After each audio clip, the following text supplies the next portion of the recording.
Hello and welcome to Money Markets and More with me, Dominic Frisby. We're talking Bitcoin today. It is off on one of its runs, so congratulations to everyone who bought and held. It's now trading at all-time highs in 30 different currencies around the world, currencies representing more than 60% of the world's population. How about that for a thought? From China and India to Congo and the Sudan, it's like a Noel Coward song. In US dollars, we're above 60,000 now, still maybe 15% from the peak, 69,000, the all-time high back in late 2022. In pounds, the all-time high was about 48,000. We are touching that now. Meanwhile, MicroStrategy, ticker symbol MSTR, which we suggested as a means to play Bitcoin via a traditional broker and avoid the FCA-created headaches of buying and investing in Bitcoin in the UK, is also going great guns. It's $960, $980. It was $350 when we talked about it in the summer. Is it too late to buy? No, and I'll tell you why. I haven't been asked on TV to talk about it yet. See me on the box, and then you can start getting concerned that the top is near. I always seem to get asked on a month before the end of the cycle. There's no doubt that the market is hot at the moment. And when markets get this hot, that usually means it is time to back away. Cripes, the amount of excitement on social media is screaming run away. But Bitcoin's like one of those metals, tungsten or tantalum, which can withstand abnormally high levels of heat. And the evidence of previous bull markets is that Bitcoin gets overbought and stays overbought. And I've repeatedly argued that the risk with Bitcoin is not owning it, it is not owning it. That hopefully makes sense. The potential of Bitcoin is so abnormally huge, why would you not want to have a position? We're talking about the most technologically brilliant system of money ever invented. Own a piece of the pie. Now, let's talk about why Bitcoin will supersede other monies. If you remember the old rhyme, money is a matter of functions four: a medium, a measure, a standard, and a store. Now, national currencies, fiat money, is a good medium of exchange within national borders. But even then, they have their shortcomings. They're useless for micropayments, for example. The smallest amount you can pay in the UK is 1p. And most banks and credit card companies wouldn't even process amounts that small, at least not to my understanding.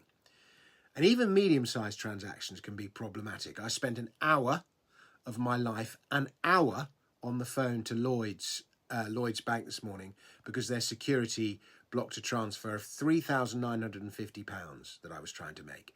In the grand context of things, that's not a huge sum, but Lloyds alarms went off. I'm not saying it's a tiny sum, but their alarms went off and that was it. 1 hour gone. And it was like an hour between 10 and 11 in the morning, which is like my most productive time of day.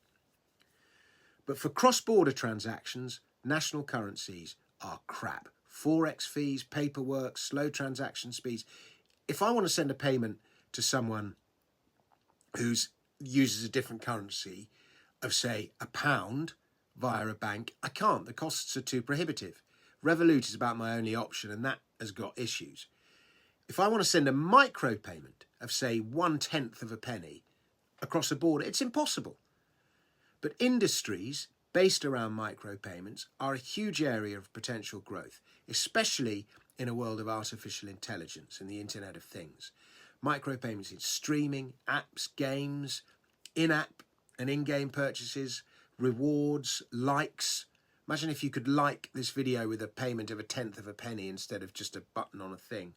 Donations, tipping, credit card verification, identity verification, Wi-Fi access, accessing public documents, libraries, parking, phone calls, public transport, cloud computing, pay-per use or something, accessing information on the Internet of Things, content licensing. There's so many things for micro, ad-free browsing, access to news, journalism. There's all areas that will see enormous use for micropayments. And national currencies do not enable the micropayments economy. They're a barrier to it, especially across borders. And then at the other end of the scale, like I follow a guy on Twitter and he just posts huge transfers that have taken place in Bitcoin.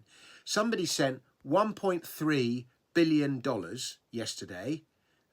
1.3 Bitcoin transaction cost him $2. Who sends 1.3 billion? 1.3 billion and it cost $2. And the transaction would have taken a minute or two. No forms, no permits, no declarations, nothing. So you can send huge amounts of money and tiny amounts of money across borders and the fraction of the effort. So Bitcoin is a good medium of exchange for the internet. That's function number one of money. And it's only going to get better. So we come to store of value, purpose number 2 of money. Now, the pound has lost a third of its purchasing power since 2020, according to Truflation. Since January 2020, Bitcoin has gone from £5,000 to £50,000, give or take. Which is the better store of value? If you measure the pound in gold, in the constant that is gold, gold was £150 an ounce in 1999. Today it's £1,500 an ounce. It's lost over 90% of its purchasing power. Meanwhile, since its inception in 2009, Bitcoin has been the world's best performing asset. So what if it's volatile? It is a good store of value. And then we come to the last 2 functions of money, measure and standard. A measure, in other words, a unit of account, needs to be constant to be effective. National currencies, because of the constant debasement, fall short. And statisticians and economists, they have to resort to inflation-adjusted dollars or whatever. But not everyone agrees as to what inflation actually is, never mind the inflation rate. So inflation-adjusted dollars is a flawed measure. Bitcoin hasn't attained widespread unit of account status yet, but its finite supply means it will make for a more constant unit. And as for a standard, that's coming too. Saifedean's book, The Bitcoin Standard. Whether as a standard of deferred payment, a standard as in gold standard, it's coming. Because its independence and its ever-increasing purchasing power will ensure that. Technology is destiny. But even if it's inevitable, it's going to take many years. And that's another reason I argue that it is not too late to take the orange pill. Anyway, by the way, there are many people who are so sure that Bitcoin's going to $1 million, they're now measuring the Bitcoin price in nths of a million. So it's currently 0.05 of a million. How about that for a standard? But the point I'm eventually trying to get to is this. Institutions and individuals tend to hold their savings in fiat, in dollars, pounds, euros, yen. Corporations keep their treasuries in fiat. And in doing so, even with interest, you're losing 5 to 10% per annum to currency debasement. And that's guaranteed. Imagine being a Japanese corporation holding your treasury in yen, or a Turkish one. Michael Saylor, meanwhile, MicroStrategy, in keeping the corporate treasury of MicroStrategy in Bitcoin and actually issuing paper to buy more Bitcoin, has 10x'd his company's valuation in 4 years. MicroStrategy has gone from $1.4 billion to $14 billion market cap. Do you not think other CEOs are going to follow suit? So Bitcoin is becoming an online savings vehicle, the default online savings vehicle, ahead of fiat. And if other large corporations or billionaires start keeping their treasuries in Bitcoin as a norm, and we're still a few years from that, then the price moonshots and hyper-Bitcoinization happens. Now, of course, hyper-Bitcoinization may not happen, but then again, maybe it will. So where and when does this bull market end? The current one. I've said before, there are 4 typical cycles, phases to a Bitcoin cycle. There's the quiet accumulation. Few outside of the bubble of ardent Bitcoiners take notice, and it discreetly creeps up. 2, you've got the frenzy and the blow off top. The price rises accelerate, there's a rush to buy, the media's all over it, everyone on social media is crowing, all that. There's a huge row about whether Bitcoin's in a bubble or not, tulips, and just look at 2013, 2017, 2021 for more details. Then you get the monster correction, phase 3. Bitcoin loses over 70% of its value. Economists who missed the boat, they go on telly and declare that they were right, ignoring the fact that Bitcoin, the price that Bitcoin has fallen to, is several 100% above where they said it was tulips or a bubble, above where the quiet accumulation phase began. And finally, you have the frustrating consolidation. Bitcoin goes into a period of range trading, consolidating the gains, false moves up, false moves down. And it's a period of relative quiet, and gradually, at least by Bitcoin standards, and gradually people lose interest. There are rallies, many get excited, and they prove to be false dawns. People get frustrated, the grinding action, media loses interest, and Bitcoin temporarily gets forgotten about. And so we gradually drift into another quiet accumulation phase.